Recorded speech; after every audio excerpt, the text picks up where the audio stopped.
Muy buenos días, mis queridos hermanos y amigos que nos escuchan y nos miran en este sábado.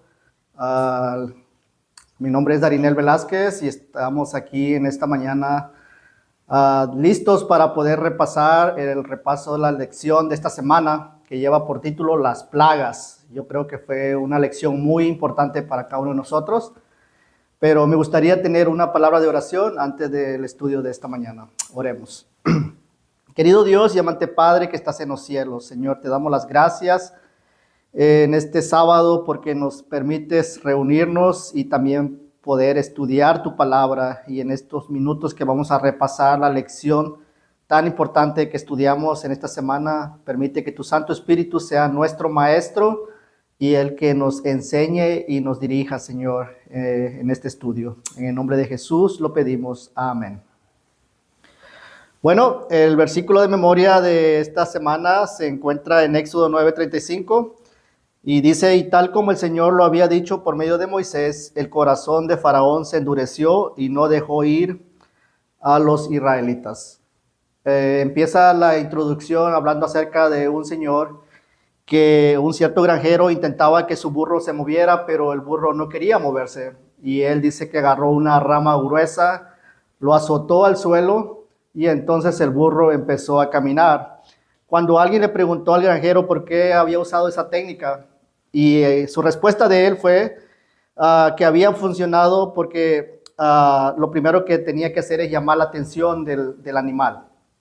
Yo creo que en esta semana podemos ver también cómo las plagas no fue un castigo para el faraón y los egipcios, sino que más bien fue una amonestación de amor que Dios estaba haciendo para ellos y para su pueblo también. Entonces en esta semana vimos cómo Dios intercede, llama la atención de sus hijos, de su pueblo, para que puedan volver a los caminos de Dios. En Egipto dice que había muchos dioses en el cual ellos tenían sus confianza. Incluso el faraón mismo se consideraba un dios. Y es la primera parte de la lección donde dice Dios versus los dioses. Y cada plaga que se llevó a cabo prácticamente fue como una derrota para cada dios que ellos tenían. Y podemos ver ahí en la primera parte, las batallas venideras iban a ser entre el Dios vivo y los dioses egipcios. Y podemos ver también cómo el faraón una y otra vez fue endureciendo su corazón y no aceptó la invitación que Dios le estaba haciendo en esos momentos. En Egipto dice, había como una controversia, ¿no? De cómo ellos querían o tenían quería poner primeramente a los dioses egipcios antes que al Dios verdadero. La diosa Uyet dice, personalizada como una cobra y representaba como un dios. Incluso el faraón traía esa imagen de una cobra o de una serpiente en su frente. Cuando Dios le da la orden a Moisés y le dice, ve con el faraón para que deje ir a mi pueblo, entonces dice que Faraón no lo escuchó y dijo, no, yo no lo voy a dejar ir. Entonces Dios le dijo, dile a Aarón que tire su vara y se va a convertir en una serpiente. Y eso es un punto importante porque el primer Dios que quería derrotar, el Dios poderoso, era el Dios de esa serpiente que ellos lo tenían como una diosa, Uyet. Entonces dice que Aarón tiró la vara y entonces se convirtió en una serpiente, pero incluso también los magos del faraón o sus servidores también a orden de faraón, ellos también pudieron hacer ese milagro, aunque no fue un milagro similar, ya que el enemigo también hace falsificación de milagros. Pero lo más interesante es de que la vara de Aarón, o la que se convirtió en una serpiente, se devora a todas esas serpientes, ¿no? Entonces, como vemos ahí que el poder de Dios se estaba como ilustrando, cómo el poder de Dios es más grande que cualquier otro poder de este mundo. Entonces ahí podemos ver también en esa parte cómo el faraón vio ese milagro y en lugar de ceder a esa invitación que Dios le estaba haciendo, dice que él se rehusó más y endureció su corazón a Dios. La otra parte de la lección dice, ¿quién endureció el corazón del faraón? Dios, porque 9 veces en Éxodo aparece que Dios endureció el corazón de faraón, pero también 9 veces aparece que el faraón endureció su corazón. En realidad, Dios no endurece el corazón, más bien Él dice que invita a que nosotros abramos nuestro corazón. He aquí yo estoy a la puerta y llamo, dice Él. En esta ocasión Él estaba hablando a la vida del faraón y de los egipcios. Pero cuando Dios nos da también la libertad o el libre albedrío, y eso lo podemos ver desde el principio, desde la creación, cómo Adán y Eva tuvieron la libertad de obedecer o desobedecer a Dios. Es más, vamos aún más todavía en el cielo, como Lucifer también tuvo libre albedrío, la libertad de sujetarse bajo el poder de Dios, dominio de Dios y obedecerle, o en el caso de lo que pasó, él se rebeló contra Dios o él no quiso obedecer a Dios. Y entonces podemos ver ahí que el endurecimiento del corazón del faraón, dice, es un tributo a cómo Dios muestra su amor para el ser humano y cómo el ser humano lo rechaza, ¿no? Y da una ilustración ahí ese día de cómo el sol, el mismo calor del sol puede derretir, dice, una mantequilla, y cómo también el mismo calor del sol puede endurecer el lodo, ¿no? La arcilla. Entonces, como ahí podemos ver que el mismo calor es el mismo efecto, pero la diferencia es los elementos, ¿no? Las dos formas. Como el faraón tenía la libertad de poder aceptar a Dios o rechazarlo, y él decidió rechazarlo. De acuerdo, dice con esta historia, como desde el principio de la creación hasta nuestros días, el ser humano sigue actuando de la misma manera. Como el endurecimiento del corazón, el rechazo a la invitación que Dios nos hace, nos lleva cada día a endurecer nuestro corazón. Por eso la palabra de Dios nos dice, no endurezcáis vuestro corazón. Si oyeres hoy la voz de Dios, no endurezcáis vuestro corazón, como lo hicieron, dice, vuestros padres en el pasado. Y la invitación que Dios nos hace es de que en lugar de endurecer nuestro corazón, podamos abrir nuestro corazón a Dios. La otra parte de la lección nos habla acerca de las primeras 3 plagas, ¿no? Cómo Dios manda las primeras 3 plagas, que como mencioné al principio, en realidad no fue un castigo de Dios, sino que fue una manifestación del poder de Dios, una advertencia que Dios le estaba dando a su pueblo y a Faraón y a los egipcios.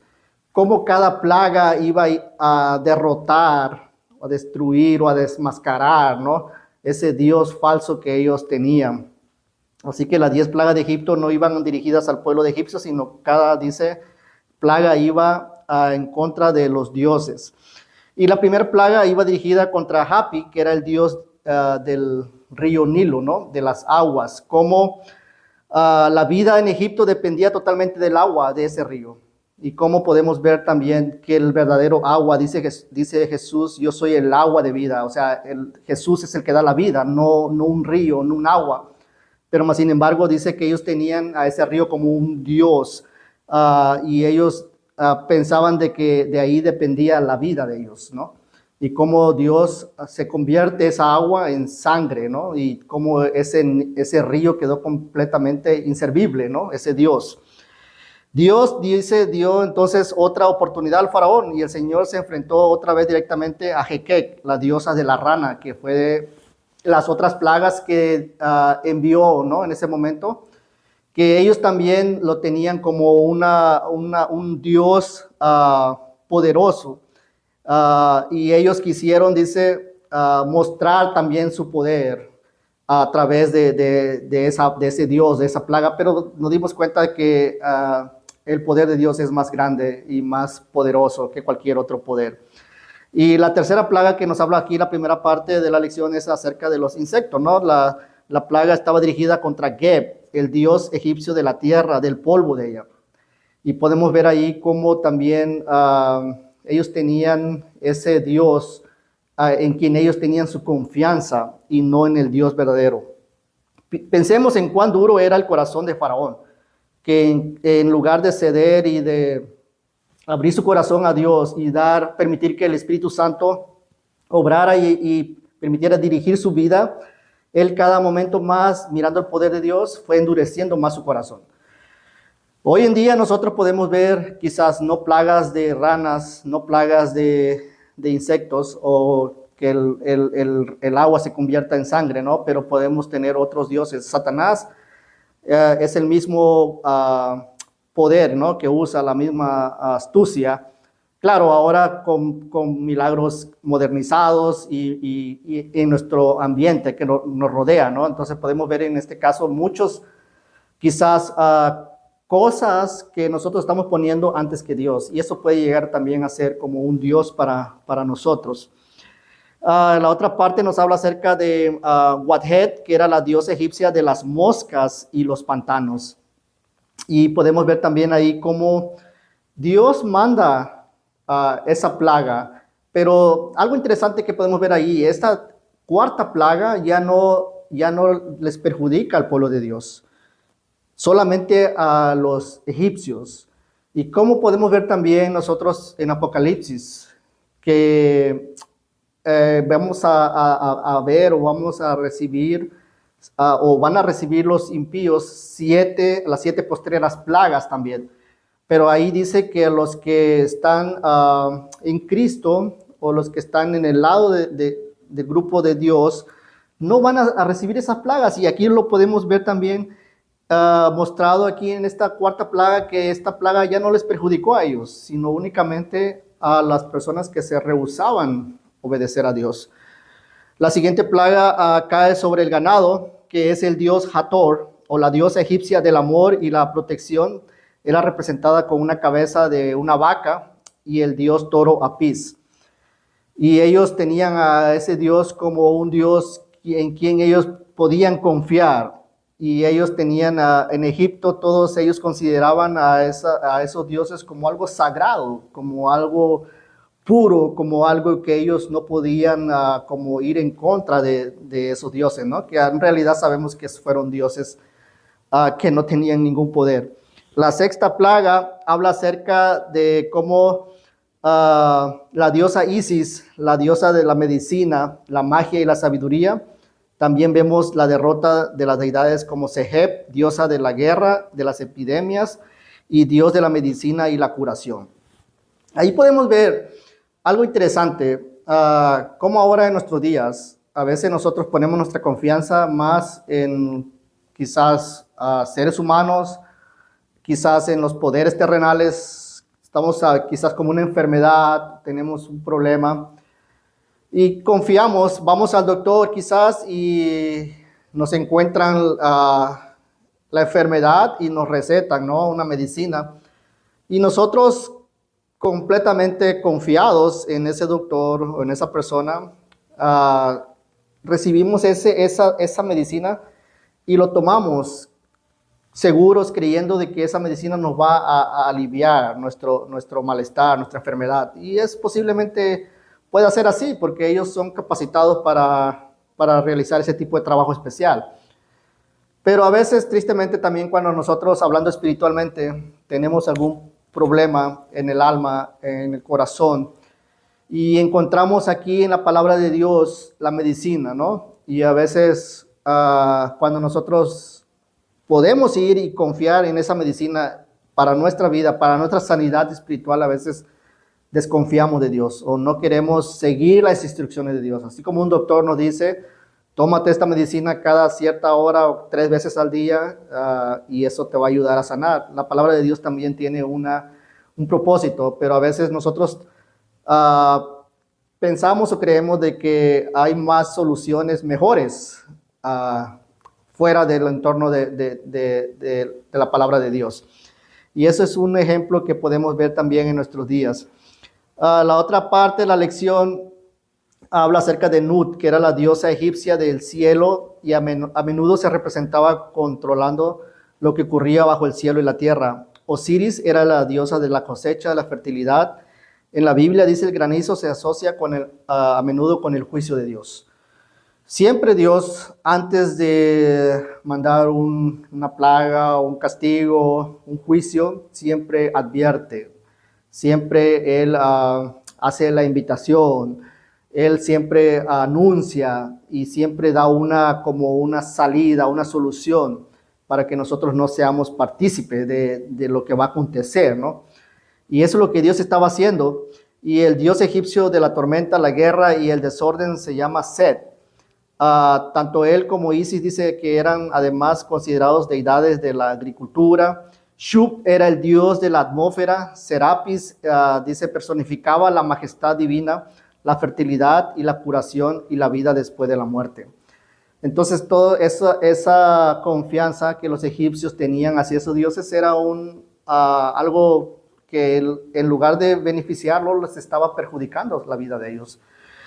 Pero la última plaga, Ra era la principal deidad egipcia, el dios Sol. Y yo creo que eso tiene que ver mucho con nuestros días también. Y es parte también, yo creo que el dios más podríamos decir, poderoso que el enemigo está usando, ¿no? Como la adoración al sol, la adoración a una cosa criada, antes que la adoración al Creador. Y podemos ver que también en Ezequiel 8, esa es la abominación más grande que el pueblo de Israel también cometió, ¿no? Darle la espalda a Dios y poder inclinarse y adorar al sol. Sabemos también que eso representa también la adoración que Dios quiere que nosotros hagamos en su día santo, en el día del Señor, cuando otras personas dicen, no, yo voy a adorar en el día del sol, ¿no? Entonces podemos ver ahí también cómo hay una controversia o podríamos decir, ir en contra de la invitación, del propósito de Dios. Y aquí podemos ver cuán dramático ejemplo de la palabra, la soberbia, dice, precede a la ruina y la altivez de espíritu a la caída. Eso es un conflicto que el enemigo más que nada está atrás de todo esto. Es un conflicto cósmico entre el bien y el mal, desde el principio. En este caso, Satanás sabía que el propósito que Dios quería liberar a su pueblo es para que ellos salieran de esa esclavitud y ellos pudieran entrar a la Canaán, para que ellos de ahí pudieran tener una adoración especial, sincera, directa a Dios. Y también el enemigo sabía que de ahí también iba a salir el Mesías, ¿no? El que iba completamente a derrotarlo a él. Y es por eso que él estaba usando en este momento al faraón como un instrumento para impedir.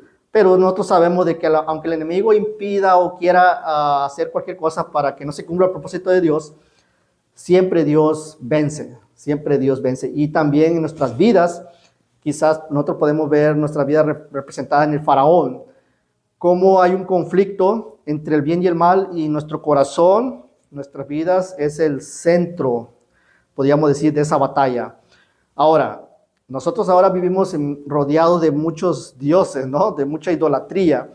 Entonces nosotros ahora tenemos también quizás el mismo problema que el faraón. Y quizás nosotros, Dios, cada vez que nos advierte, nos llama y nos hace la invitación, la pregunta que me hago a mí, te hago a ti, querido amigo, hermano, nosotros estamos abriendo nuestro corazón a la voz de Dios, o quizás estamos endureciendo nuestro corazón.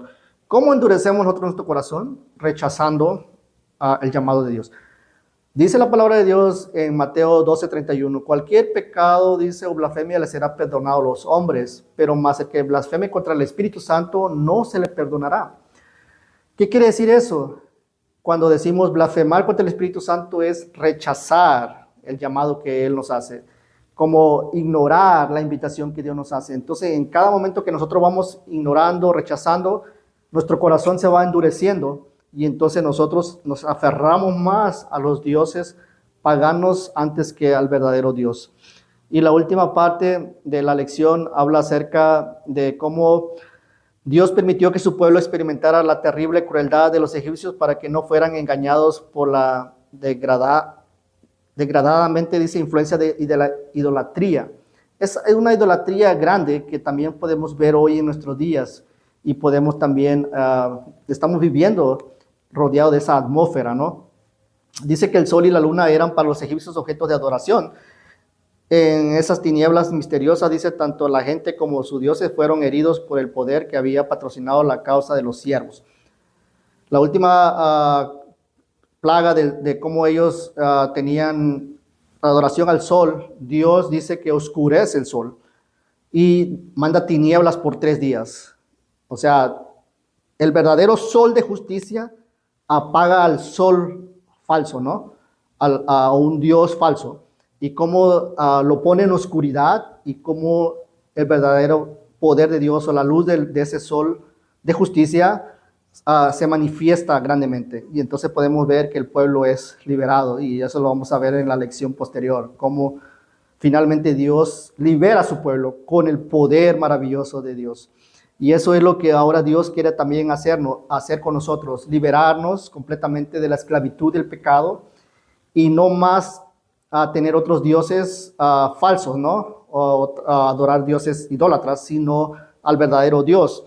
Y ahí podemos ver también que como, sin embargo, por espantoso que fuera este castigo, evidenciaba la compasión de Dios y su falta de voluntad para destruir. Estaba dando a la gente, dice, el tiempo para reflexionar y arrepentirse antes de enviarle la última plaga y la más terrible de todas. Es lo mismo que está haciendo hoy en Dios con nosotros. El tiempo de gracia se está terminando y Él está llamando a su pueblo, a sus hijos. Te está llamando a ti y me está llamando a mí. ¿Cuál va a ser la respuesta? Eso es algo que cada uno tenemos, como el faraón lo tuvo, la libertad, el libre albedrío de elegir entre obedecer a Dios y obedecer a los dioses falsos. Deuteronomios 30:19 dice: he aquí pongo delante de vosotros la vida y la muerte, la bendición y la maldición. Y Él nos aconseja y nos dice: elige pues tú la vida, para que vivas tú y tus descendientes. Y elige la bendición para que puedas también ser bendecido, no solamente tú, no solamente yo, sino también nuestros descendientes. Dios nos ayude y Dios nos bendiga en esta mañana, y que también esta lección nos pueda ayudar a poder entender cuál es el propósito por el cual Dios mandó esas plagas. ¿Cuál es el propósito por el cual quizás llega una calamidad a tu vida, llega una plaga a tu vida? Quizás es para que Dios nos muestre que nosotros quizás estamos poniendo a otros dioses antes que a Él, para que nosotros reflexionemos, y así como también ese mismo sol que derrite la mantequilla y endurece también la zarcilla, el barro, también ese sol puede hacer un milagro en nuestras vidas y también nosotros podamos ser transformados con su poder. Vamos a orar y vamos a pedir la bendición de Dios, y que esta lección pueda ser una lección que nos haya ayudado a poder abrir nuestro corazón a Dios y poder también aceptar su invitación que nos hace. Oremos. Querido Dios y amante Padre que estás en los cielos, Señor, en esta mañana te damos las gracias una vez más porque nos permitiste estudiar tu palabra. Y Señor, estoy completamente seguro que tu palabra en esta mañana no regresó a ti vacía, o no va a regresar a ti vacía, sino que ha cumplido el propósito por el cual tú lo has enviado. Gracias, Señor, porque a través de estas lecciones tú nos muestras tu amor para con nosotros, que aún siendo pecadores, Cristo murió por nosotros, que aún siendo pecadores tú nos das la oportunidad de poder arrepentirnos y de poder abrir nuestro corazón en lugar de endurecerlo, y permitir que tú entres y mores en nuestras vidas. Acompáñanos en el resto de este sábado. Te lo pedimos y te lo agradecemos en el nombre de Cristo Jesús. Amén. Que Dios nos bendiga, y vamos a pasar al siguiente programa de Culto Divino. Y es mi deseo y mi oración en esta mañana que la bendición de Dios sea con cada uno de nosotros. Amén.